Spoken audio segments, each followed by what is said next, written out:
Hello, this is Stephen Nichols, and thank you for coming to the Mission Critical Systems SharePoint 2013 Workflows webinar, which is a lot to say. We're going to be talking today about SharePoint Workflows and all the things that they are capable of doing. I'll introduce very quickly Jenny Doris and Chris Johnson, who are also joining us on the call today. Good afternoon. Good afternoon.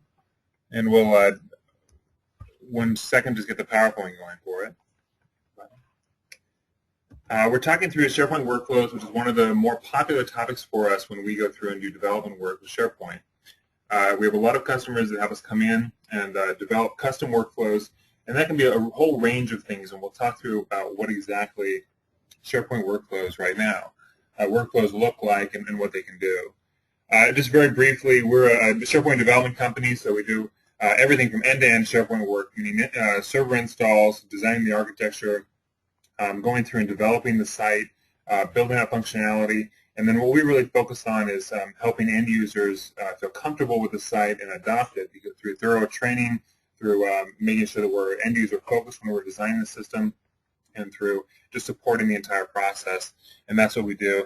We probably are known primarily as a SharePoint training company, and we do, since we have a lot of large footprint that way, we have a lot of people come into our training offices and learn about SharePoint that way. Those classes include SharePoint Level 1 and Level 2 training, which includes how to design a site, out-of-the-box kind of functionality. We also do SharePoint Designer training, and then SharePoint administration work as well for the back end too. So you may have ran across us in one of those capacities as well. A couple of classes that are coming up for us here in SharePoint. So please take a look at our calendar there at mcstrain.net, and you can see all the different options available. So again, I'm Stephen Nichols, Director of Business Development for the company. Jenny Doris is Vice President, and Chris is the Senior SharePoint Architect. Chris will be doing a lot of the presentation today, since some of the SharePoint workflows are very technical in nature. But I think we put this together in a way that should be pretty end-user friendly and should make a lot of sense. So it should be good. So what is a workflow is the first question we're going to talk through. We're going to go through some examples of workflows, and probably most of this webinar will be actually using SharePoint workflows and not PowerPoint slides, so pardon me for that. Licensing and version differences and how that affects what SharePoint workflows look like. InfoPath we'll talk about real briefly, and then other SharePoint functionality that is often confused with or used in substitute of SharePoint workflows. And then we'll end and make sure we answer all the questions. Oh, and questions too. Please do ask questions. You'll see that in the GoToWebinar interface. You can ask questions there or use the chat feature and work on that. We'll probably save those questions until the end of the presentation to make sure that we keep the flow going for everybody. You'll notice also that everyone is muted at this point. We keep everyone muted just because there's a bandwidth issue if we don't. We have quite a number of people on this call, about 40 people on the call at this point, and we're thinking we might get even some more than that. So we just have to do it that way. But please do think of questions and make sure you ask them there, and we'll do our best to make sure all those get covered. So what is a workflow? The most common workflow example that I use is what a vacation request is. So it's a vacation request is I think of a traditional form as a piece of paper that somebody fills out saying they want to take vacation time. They then hand that to their manager. Their manager approves of it or says not and passes it back to the employee. That passes on to the HR department where the time is recorded, and HR confirms that they have the vacation time available, and then eventually it ends up back in the accounting department to take care of the paycheck, and then the employee is notified at the end of that. So that's a workflow. It's a business process that is typically done with paper or has in the past been done with paper, and SharePoint is a system that allows you to do that in an automated way. It allows you to manage the interaction and track it so that you know if SharePoint, if certain workflows are being caught up at certain points, or how many workflows you have, and get some business intelligence out of it. So SharePoint is a workflow automation management system, and that's the functionality specifically that we're talking about today. So we'll go into some examples of workflow. This will mostly be covered here by Chris Johnson, and I'll let you dive in. Thanks, Stephen. I appreciate it. I'm going to jump right into our demo here. That should be fine. Okay. Thanks, Stephen. As Stephen said, workflows in SharePoint is a way to automate our business functions. And in SharePoint 2013, things have tremendously changed in workflows. And I wanted to cover quite a few of those items that have changed in a series of workflow examples. One of the big things that they changed with SharePoint 2013 is adding in web services and making your SharePoint workflows fully declarative. And what that means is you are no longer having to write code for your workflows. Those of us that have worked with SharePoint 2010 or SharePoint 2007, you've had to either open up Visual Studio or get somebody pretty well versed in C# and programming languages to be able to develop these very in-depth workflows. Well, with SharePoint 2013 and these workflows being fully declarative and supporting web services, which I'll get into, you're able to now create very powerful workflows with only knowing basic English. One of the workflows that I'll start with is just this list right here that I have. And this list, this eBay deals list, is empty. It's using a new content type in SharePoint 2013 for promoted links. And all it is just a list that has a special view that will show a picture and everything. But what I wanted to identify or show around this was the fact that this will bring in workflows or bring in data from the internet. And you can do this with pretty much anything. I say bring in information from the internet using web services, but you can bring in information from other SharePoint lists, other libraries. If you've got data from other line of business applications or anything, you're able to bring that information in quite easily. So as you can see under list, over to the far right, you've got this workflow settings, and this is the same way for any single workflow. You're able to click inside of here, and you can see every workflow that you may have associated with it. Now, for this particular workflow that I'm going to show you, this is a site workflow. So one thing that I want to stress for those that aren't aware is you could create a workflow against a SharePoint site. You can do it against a SharePoint list or library. You can do it all the way down to an actual document. So you're able to create very, very robust programs around your business workflows. So what I'll do is I'm going to click Site Contents, and up here to the right, you're going to see these site workflows. And again, site workflows will show everything that's connected. And if I click this button to start the workflow, and if I refresh the screen, you'll see right away that this workflow has started. And you're going to see, once I go inside of here, you'll see the workflow history, and at the bottom you'll see that it's retrieving these details. And again, this is using that web services that I was mentioning, where you're able to connect to different line of business applications and data and bring that into your SharePoint environment. So once it's done, as you can see on the bottom, I have another status saying that the deals have been retrieved successfully. In this particular case, I can go to my list, and quite quickly you're able to see all of the top 5 anyway, the top 5 deals on eBay today. And all of this is interactive. I mean, I can click on these, I can open up eBay. It's quite cool. Now, again, we're not always bringing eBay into our SharePoint sites. I want to stress that this can be attached to literally anything that you are using inside of your organization. This was just a very broad example, of course. So in this case, this is a workflow that's initiated by a human being, and then the second step of the workflow would be to grab the data off of a web service or a line somewhere and bring it into the site. Absolutely. And then, of course, from there, you're able to do quite a few things with that. And this doesn't have to be necessarily public web data either, so eBay is maybe not terribly useful for us. Exactly. But there are maybe services with an accounting package or some kind of line of business application, and that workflow could bring that information in from another site and bring it into the SharePoint site. What is great about SharePoint 2013 workflows is that they have made it so it's very easy for you to create your own web service and then use that to tap into SharePoint. In my opinion, it is the preferred way of doing it and bringing in external line of business data into your SharePoint site to create automated business functions around it. And I think this is something that people don't even consider as a workflow. And there's a lot of things in SharePoint that we talk about as workflows. And then there's some that we don't even realize are a workflow, and they can do some very cool automation like this. So to help folks that maybe have never seen a workflow and how they're created, could we do a real simple one like a document approval and kind of break that down for them? Absolutely. So inside of SharePoint, there's quite a few workflows that are built into it. And some of the basic ones, the most basic workflow that we have is the document approval workflow. And those of you who have SharePoint on-premise, if you have a licensed version of SharePoint, you do have this workflow, and you may be even familiar with it. So I'm going to go ahead and just use this document library right here on the left. And inside of here, it's a basic document library that you get with any new team site right out of the box.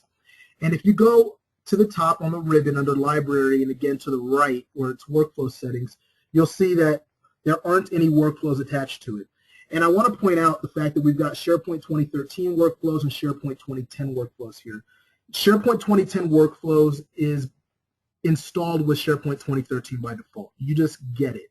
And so that's great. That's very cool, because if you've been upgrading for SharePoint 2010 to 2013, rest assured your workflows will work. They will work without you having to do anything else. Now, to take advantage of a lot of the new and cool benefits with SharePoint 2013, obviously you'll have to rework those inside of SharePoint 2013. However, in this case, I'm going to go ahead and add a workflow. And again, we're working straight out of the box. There's nothing that I've developed here. And they haven't, we've got the approval, and it'll tell you right here that this is a SharePoint 2010 workflow. And for those of us that have seen this, it's going to work pretty much the same way. So I'm going to create a document workflow. You can name this whatever it is you want. And as you saw just a second ago when we were doing the eBay deals one, you'll see that there's a task list and a history list that is attached to every single workflow. And the task list is in case that particular workflow assigns a task to somebody inside or outside of your organization. And then there's the history list, which is great for auditing purposes, which will show auditors or anybody that's looking over to double check work to see exactly the steps that a workflow took to get to its final or its completed state. And down at the bottom, you'll see where you can have different options to start it. I'm going to go ahead and start this workflow upon creation of a new item, but just know that you've got quite a few options down here in which you can change the way it starts. Now, going to the next page, in the approval workflow, it's got a form that you would have to fill out, and I'll briefly go over this form, but at the very top, you have the approvers, and you're able to assign groups or individual people to this, and over to the right, you'll see the order where this document or this process either has to be approved one at a time, so we'll go from person A to person B to person C, or we have the option for parallel. So everybody has to approve it, and then it goes to the next step in the workflow. Now, again, this workflow is quite simple in this case.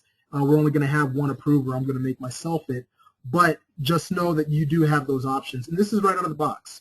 There's other options down here where you can have other people CC'd on this particular task. You can set due dates. You can set other content approvals. There's quite a few things inside of this form that you're able to set for this out-of-the-box workflow. And one other thing I want to mention with this approval workflow is that you're able to take this and say, this workflow is good for your business, but there's a few things missing, but you do like the framework. You're able to take this workflow and modify it inside of SharePoint Designer and make it your own. So I want to kind of show you how this will look. And as you can see, it finds my name, and I'm going to go ahead and hit Save.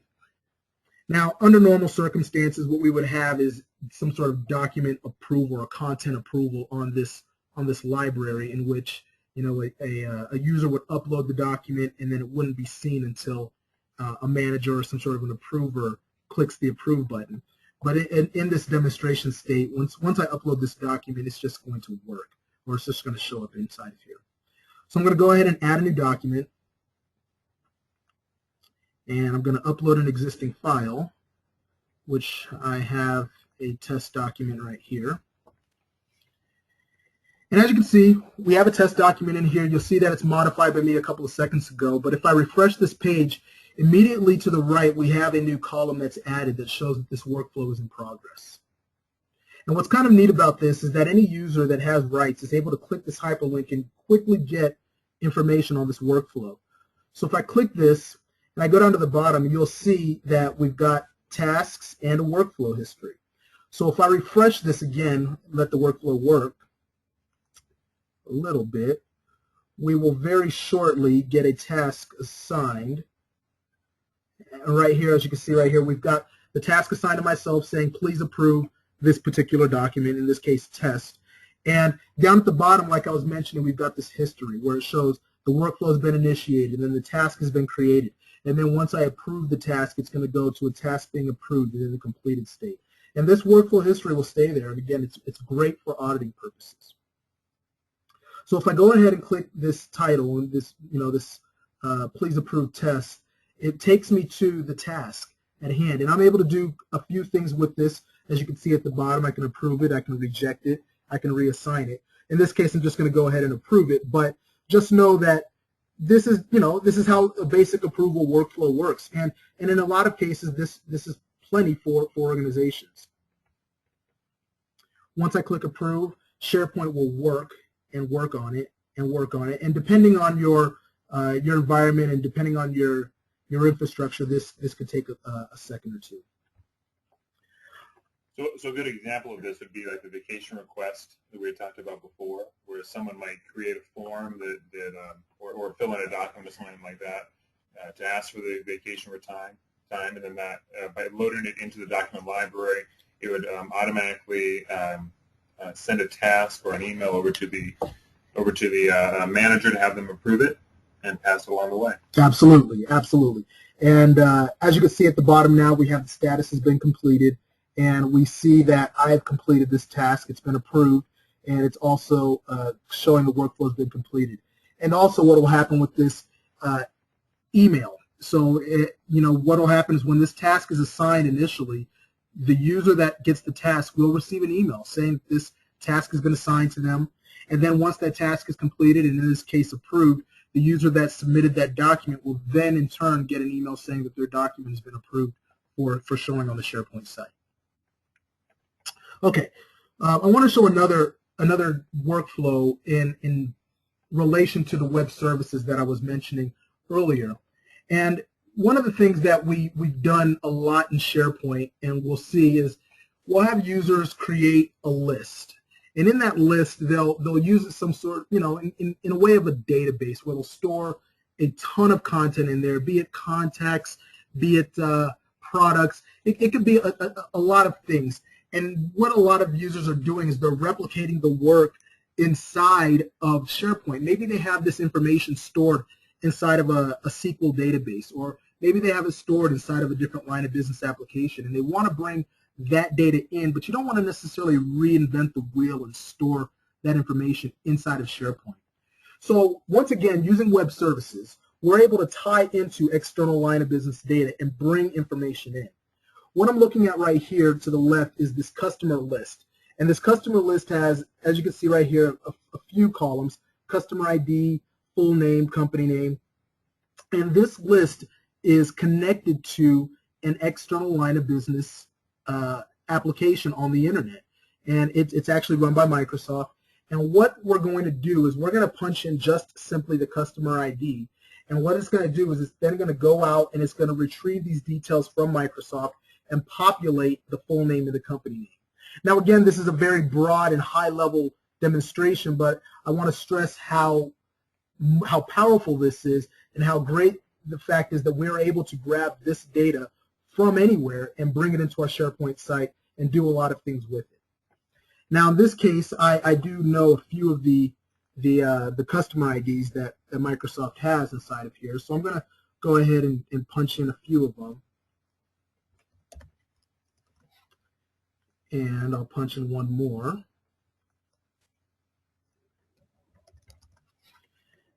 Now that I punched these in, you can quickly see how fast this works. I mean, all I did was punch in customer IDs, and it started to populate the full name and the company name.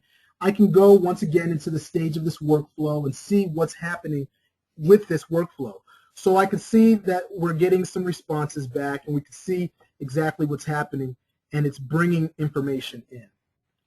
So this is another example of a two-step workflow with a human being typing in some information, and then the second step is grabbing complementary information from another database and putting it into the list. Absolutely, absolutely.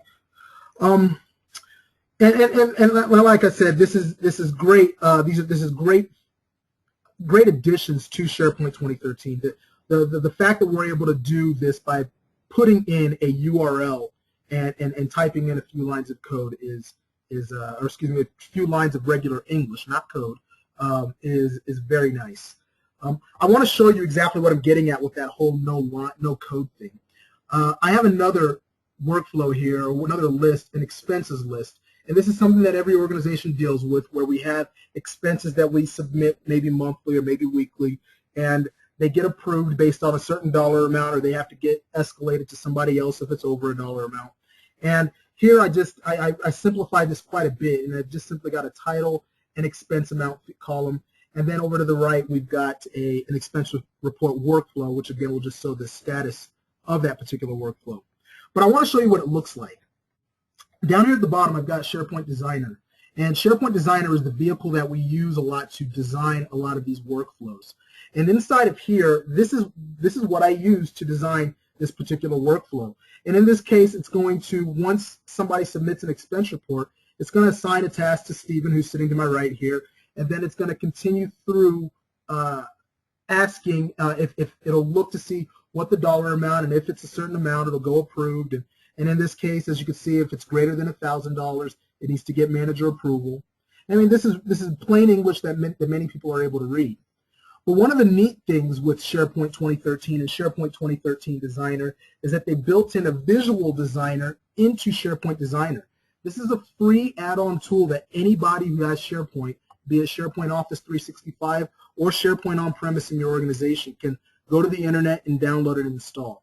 And from here, I can go and, using Visio, this is a visual designer, I can go here and add different things to my workflow and get a nice graphical representation of exactly what's going to happen inside of my workflow. What's great about this as well is that you're able to generate these nice outlines. So, some of the maybe your executives or high-level business users, they don't really care about every single thing that's happening. They just want a very high-level view of what this business process is. And then you're able to print this nice document out and have meetings and talk about how you want this actual process to play out. So switching back over into SharePoint, again, that exact workflow is what is connected to this list. And so what I'm going to do is I'm going to add a new item to this expense list. And, in this case, I'm just going to name it March expenses. And I'll make the dollar amount, since we knew that $1,000 was our limit, I'll make it $1,010. And if I hit save, just like we've seen before, what's going to happen is this workflow is just going to kick off. I can refresh the page, and we can see that right away that this workflow has started. Now, if I click this stage again, I can come in here and I can see right away that Stephen has gotten a task that requires this expense to be approved. And as you can imagine from there, he can approve it, and if he does approve it, then it goes to the next stage and from there. There is one other workflow that I wanted to show you guys. Jenny's going to talk briefly about it before I start this. So let's talk top level about a workflow that might, work in a company. So we'll talk about a scenario, let's say for like a service call. So let's say that basically we've got a customer that calls in and gets a hold of the customer service agent and says, I've got a technical issue and I need to get one of the technical repairmen out. So as the customer service rep is talking to them, they create this invoice document that has all the details. Technically, it's just a form in SharePoint, so they're filling all the details about this request. Then what happens is, as they fill out this request, they assign it to a service repairman. So that service repairman takes a look at it, and if they can tackle it or add it to their schedule, they let that person know by approving it or accepting it. Now, they could reject it, and then the customer service rep can try to route it to somebody else. But let's say to make it simple, that our customer technician or service technician says, yes, I can do it, and accepts it. Then what happens is that service technician is going to create a calendar appointment so that they can get this visit scheduled. So they get this set up on a calendar appointment, and as they fill out that calendar appointment, they select the type of category of work it is, and that automatically generates what the cost per hour is going to be, so we know what to bill the customer.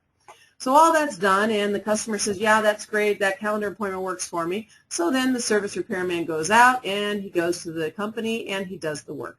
When he's done with the work, he goes back into the task within SharePoint, and he marks it as done. By marking it as done, he's completed the entire project, and then what happens is both the billing amount information from his original calendar appointment and the invoice gets routed automatically to accounting so that now they can go and invoice the client. So let's take a look, Chris, about how it actually works in SharePoint. Yeah, and at a high level, we'll show this because that's something that you can do inside of SharePoint, and it's very neat how this works. In SharePoint 2010 and previous versions of SharePoint, you could not do looping or staging. And what I mean by that is you couldn't start a workflow going forward, and in this case, we're going to give the technician the choice of saying yes or no. And if he says no, what I wanted to do is start over and maybe assign another technician. You couldn't do that out of the box in SharePoint 2010 without writing custom code, without jumping into Visual Studio and doing this. Now in SharePoint 2013, we can. And you can call it loops, you can call it state workflow, but that is what we're allowed to do now in SharePoint 2010. So if I go over here and in this work orders list, again, this is pretty simple. We've got just the title, we've got a technician, the level column description, and then to the right we've got a work order workflow column that'll show us, again, the status of this particular workflow. I can hit new item. And in here, I'm just going to say, let's say server down. We're an IT services company, so the server is down. And the technician we're going to say is myself. And the level, we're going to say it's quite an emergency. And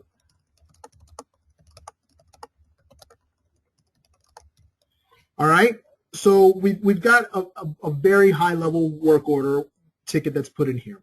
So once we hit save, just like we've seen prior, this workflow is going to start.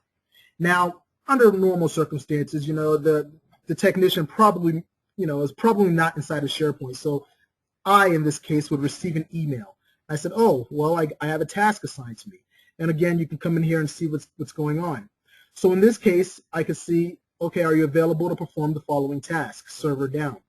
And also at the bottom, I could see that there is, again, the work order workflow has started. So we have our history or our tracking for this particular case.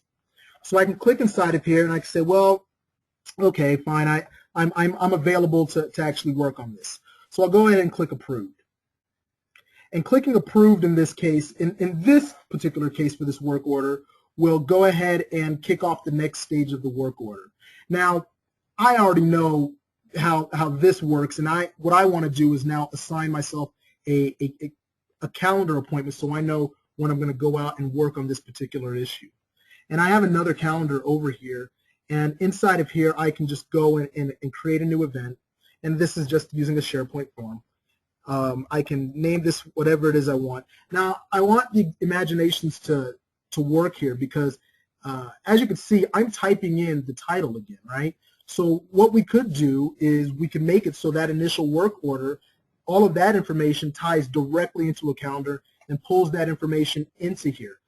Just know that all of that information or all of that stuff is allowed inside of SharePoint. It's almost limitless what we can do. So, but in this case, I'm going to go ahead and type it manually, and we'll say that I'll be there from let's go from 1 to 3.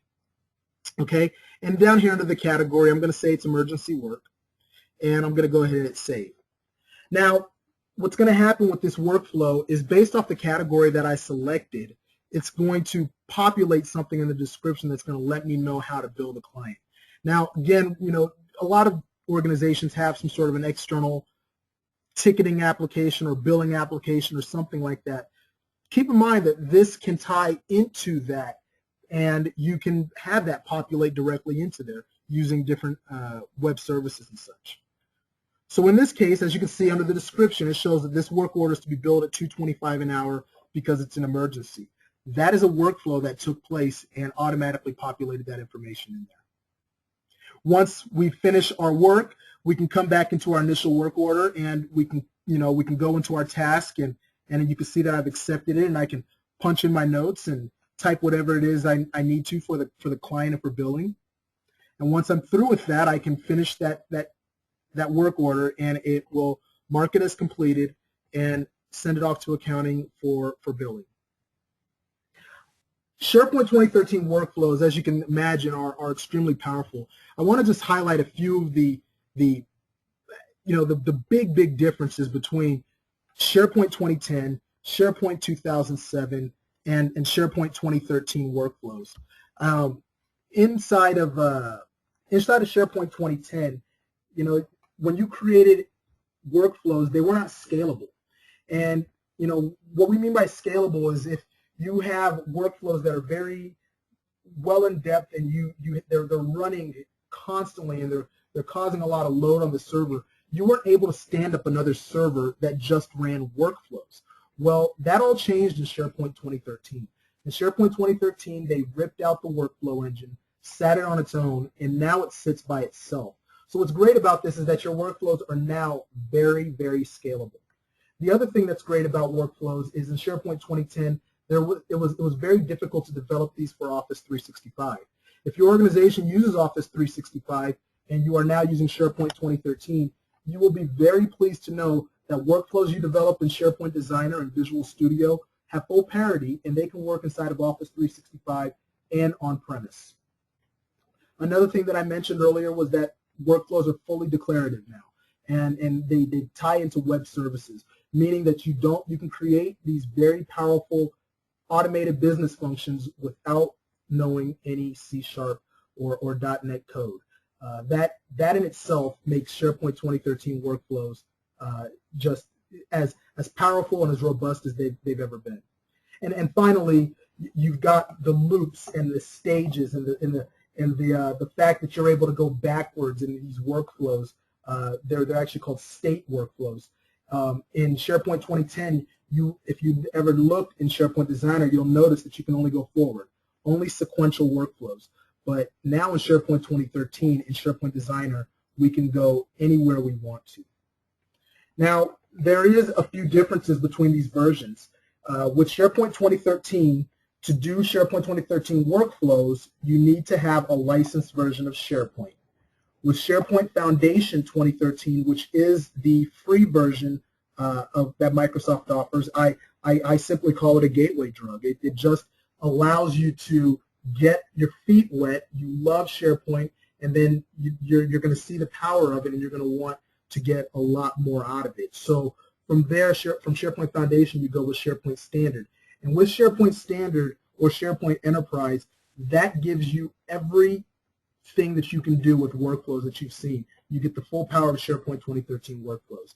If you are running SharePoint 2013 Foundation, you still get SharePoint 2010 workflows. And then, as you can see at the bottom, we have Office 365 Small Business and Office 365 Enterprise. And again, those workflows that I was just doing, and then many more using web services, you are able to tap into those and use those inside of Office 365. So there have been rumors, and now it's been officially confirmed by Microsoft just recently, is that 2013 InfoPath is the last version they're going to create. So what is InfoPath? InfoPath is a forms product. It's a Office product that allows you to create forms, and this works great in SharePoint, especially when you want to do some workflows, because you can create the form and then use it directly within SharePoint and then tie it to a workflow path. So basically what happens with InfoPath is it's an end-user product. You don't need coding to create these forms. And so what's going to happen now is that it is actually going to go away after 2013 version. It's the last version. However, you can still use it. Microsoft says that they're going to continue support for it until 2023. Now, that may mean there's some limited support in how it integrates with SharePoint. So that we don't necessarily know. They have not announced that yet on where it's going to be long term. So what does this mean in the future? What's going to replace it? So ultimately, Microsoft has not announced that yet. They actually said they're trying to collect feedback from users to see what they want. But they have said what they're committed to doing is having some kind of front-end user form interface again. So it might be that you use Excel or Access or Word to create your form and then put that into SharePoint. Or there's always an ASP.NET option where you can actually, do some coding for it, but they're going to look for a front-end user interface. So we don't know at this point. We have no idea what will be the future of it, but don't give up on InfoPath right now if you're still using it. It's okay to continue using it. So let's talk about some other things that are similar to workflow, but are not necessarily a workflow. So a lot of times we'll have customers say, can I do this or that? And it actually is not truly a workflow. And there's simple things you can do in SharePoint that do some functionality that might accomplish your needs without having to dive into custom workflows. There's user alerts. Now these technically are a workflow, but they're not configured by workflow settings. Basically, users can go in and say, I want to automatically be alerted if a certain list or library has anything added to it or deleted or edited. So maybe you manage the company calendar and you want to know if anyone adds an appointment. You can quickly set up user alerts so that you receive an email. Or even you can set it up so a whole group receives an email. Some companies like to set it up so that if they have company announcements, every time they post a new announcement, a certain group gets an email alerting them of that. Another type of thing that is not truly a workflow but functions similarly to one is what's called content approval. So for example, let's say that you have a library or a blog on your site and you want others to contribute to it. However, you don't want other people to see what they contributed until you can actually approve it and make sure it's okay for other people's eyes. So in this case, you just need to make yourself a content approver and let other people contribute to it, but then you have to go in and actually physically approve it so that it's visible to everyone. Lastly, there is simple task management. So a lot of people want to manage projects within SharePoint, and projects do have workflows tied to them. But SharePoint also has a lot of project management tools that you can use where you don't even need a workflow to manage these projects. So you can manage tasks, and you can just assign tasks to individuals, and they can even work with them in Outlook and connect the task to Outlook so that they can set certain types of reminders or schedule calendar appointments off of their tasks. You can also create views around the tasks within SharePoint so that only certain users can see certain tasks. Maybe people can only see the tasks assigned to them for a project, or maybe they can only see things that are currently due this next week. So there's all different ways you can use some project management functionality within SharePoint before you even have to create a workflow. Yeah, we've seen this before with some companies. Like the word workflow, I guess, just in business, means something different than what SharePoint means workflow, or SharePoint means a limited portion of that. Because I get called in a lot to go through and talk about workflow, and we get into it, and it really is project management. They want to see a spreadsheet of all the tasks that need to be accomplished and when they have been or should be accomplished, and that could involve workflows, or it might not, and that it kind of depends, I guess, in which functionality for SharePoint is going to be best used to figure that out. Yeah, the great thing is that SharePoint can do it all, and it can manage both of those, but it just might be a different type of tool than a workflow to accomplish that. Right, we've seen a lot of project management usage and a lot of other ways to Absolutely. do that, but yeah. Let's see, so what's next? So we do a lot of SharePoint workflow training. If you're interested in what you heard today, we'd love to have you come in for a class. We have SharePoint Workflows class 2010 and 2013 coming up here in April and June. And then also we do a lot of SharePoint consulting. So please do reach out to me. My contact information will be here on the last slide. Please do reach out and let me know what SharePoint Workflow project you're thinking about. I'd be happy to discuss it with you and see if it's a large project or a small project and just understand the scope of that, and then make recommendations as to whether or not SharePoint really is the best way to address the problem, or if workflows in particular are the best way to address the problem. But it's really SharePoint as a whole is really a very flexible platform. We've solved a very wide range of business problems with that for clients around the area, and we'd be happy to talk to you guys too. Great. So should we answer some questions for everybody? If you have some questions, please feel free to type them in, and then we'll go through them as a group here. I see a question in relation to can the data come from another SharePoint list? I'm so glad you asked that question. In SharePoint 2010, to bring information from another list, if you've ever messed with SharePoint Designer, you'll notice that it was very difficult to do if that list was not a part of the exact same site. Now, you could create a data source, and I apologize if you're not familiar with what that is, but you could create a data source to connect to another list on another SharePoint site, deal with permissions and things like that, and then create workflows and other things around that. But it wasn't the most intuitive way of doing things. Now with SharePoint Web Services inside of SharePoint 2013, it is very easy to connect to another SharePoint list, no matter where it's at on your farm or another farm, or again, accessible somewhere on the internet. It's very easy to access that list, bring it in, do some sort of business logic around it, and create powerful workflows from there. Great. Another question looks like, can anyone create a workflow, or can they only be created by those who have admin authority in SharePoint? Yeah, that is a permissions-based thing. You do need to have, oh gosh, I want to believe you need to have site owner access to be able to create these workflows. I am not exactly positive because I normally have admin rights, but I believe you do need to have admin rights, obviously, because you're going to need to get around to anywhere on the site. What I'm gonna say is that I believe you can create these workflows based off of what your permissions or access to. As long as you have full control on that site or area. Yes, exactly. But I can grab your email address and verify that for you and get back to you on that. Yeah, and something else to consider too is that the very basic workflows are things that end users are probably comfortable doing, and once you get trained on it, it's not too bad. When you get into the really complex stuff, and you can really take this up to the nth degree if you want to, that's work that really should be done by someone with a lot of experience with workflows. So it's something else to consider too. Yeah, absolutely. And so another question that we had here was, do they need Designer to do workflows? And basically there are out-of-the-box workflows, as you saw with the document approval one that we did, but you'll notice that the other stuff, when we started getting more complex and Chris dove into things, yes, you did need Designer, or you needed Visual Basic. So you needed some type of option. Let's see, next question. Small font, we're trying to read. One question was, is this going to be available, this presentation? We're actually recording it, and we will have it posted and available, so if anyone would like it, please feel free to contact us, and we can actually send you a link to it as well. Let's see, can we have a workflow run off a specific metadata field in SharePoint? For example, start a workflow based on a date field? Ooh, good question.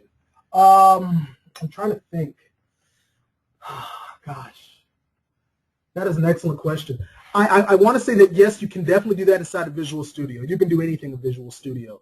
But, typically they start off of an item or something that has been done. I mean, you can create reusable workflows based off a content type. I'm trying to think off of a metadata field. That is a new one. I am not positive with SharePoint Designer how you would do that unless you had that workflow continually running and looking at a particular list, because that is something you can do. You can have a workflow continually running and then have it paused for a certain amount of time and then start to run again doing things. That's the only way I could think off the top of my head inside of SharePoint Designer, but I'd have to get further details on that to know exactly what you'd want to do. Yeah, it's going to depend a little bit on the scenario, and we have to understand what the scenario is going to be before we can really recommend which way the best way to do it. There's a question about Visual Basic or Visual Studio, and we mean Visual Studio, which is the programming application out of Microsoft, and that's used. That's for a high-end work. You can also use SharePoint Designer, which is a little more low-end, I guess, for SharePoint development work. And then there's also workflows that can be created just simply out of SharePoint without opening up any code or working on it at all. However, if you do know Visual Basic, which is, of course, a programming language, rest assured that you can use Visual Basic, PHP, C#, JavaScript, whatever you want to develop applications and things like that inside of SharePoint. So, or SharePoint 2013. So, of course, Visual Basic, you can do development inside of Visual Studio using that. Good. The question, is there an audit report to review all changes or input? Yeah, you can create audit reports around that. It just depends on how your SharePoint environment is set up. But yes, you can definitely do reporting on that. Right. Understanding where things are at in the process. If a certain process has been kicked off and it's been stuck at a certain place, and some guy is on vacation or he just hasn't gotten to it or whatnot, you can actually track that down and go knock on his door. And absolutely. So yeah, as you saw that you were seeing me look at those workflow histories, and if you notice, they were workflow histories for each item or each, I guess, workflow. But yes, you can get a very broad report on that stuff if you need to. So question, do you offer SharePoint 2010 administrator training? It's on the calendar, and if not, would 2013 work as well? We don't have SharePoint 2010 administrator training on the calendar. We do occasionally run the 2013 version of the class just a few times a year or so. But most of our SharePoint admin training is done while we're producing projects, while we're working on things, where Chris will go in and he will actually be developing a server and deploying that, and sitting elbow to elbow with the IT person and kind of train him how to administer the site and take care of it once we leave. Yeah, so if you still need 2010, we could always do an on-site as well if it's not on the public calendar. And to further answer that question, SharePoint, for the first time actually, Microsoft made not many changes between SharePoint versions. So SharePoint 2013 and SharePoint 2010, while there's a lot of changes as far as front-end interface and the workflows, as I mentioned, and things like that, a lot of it, yes, is very applicable to SharePoint 2010. The installation, for example, is the same way.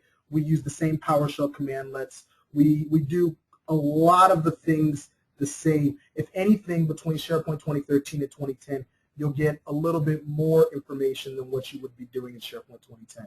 But they're very, very similar, yes. It's a question of give us some examples, I guess, of SharePoint workflows we've done in the past, and happy to talk about that.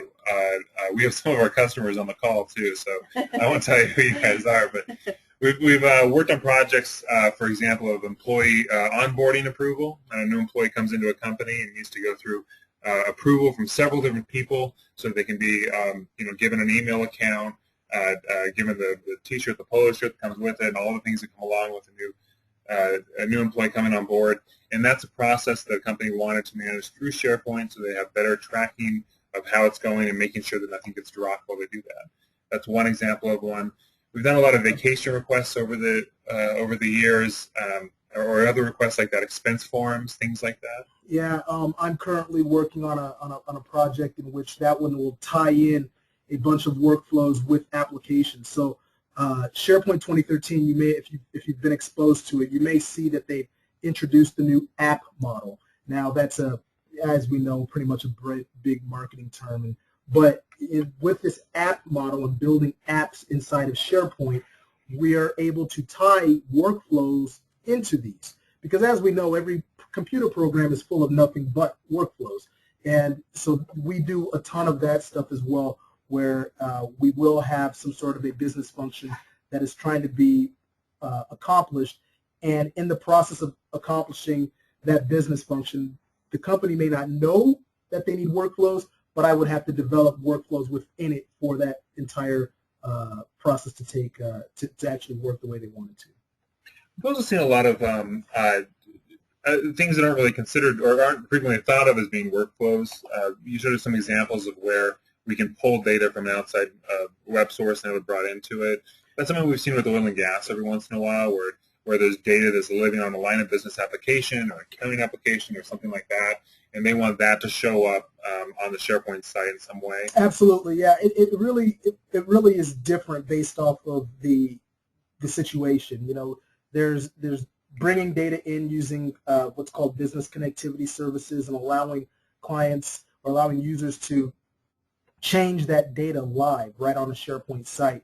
Or there is, like Steven said, bringing it in and using it in some way with a workflow, as you saw with the eBay one that we just did, and bringing customer client data in. It really just depends on what you're trying to accomplish and using the right tools. And a lot of it is built straight into SharePoint. Yeah, the example also we gave of the repairman getting the call, the service call, that's inspired by a real client. We've been well, it's kind of a new project for us, hopefully. But what that would be is the company has a very large database of all the customers that they have, and they would like to be able to enter a phone number and enter some piece of information and have the rest of the client's information get drawn into the form. And then once that form is complete, they can put in a help desk ticket essentially and have that go through a process to get approved, and then have some auditing on the back end to understand how long it takes for things for help desk tickets to be resolved, and understand who's resolving what ticket and their rates and some business intelligence around that. And that's something that can be developed out of SharePoint Workflows, for just a fraction of what it costs to do this as a manual programming kind of thing. Looks like those are the questions, I guess. If anyone has anything else, please let us know. And you'll see my email at the bottom there. I'm stephen.nichols@mcstech.net. You might also look at it. We have a new website, too. It's SharePointBusinessConsulting.com, and that's going to have some more information about what we do for SharePoint work.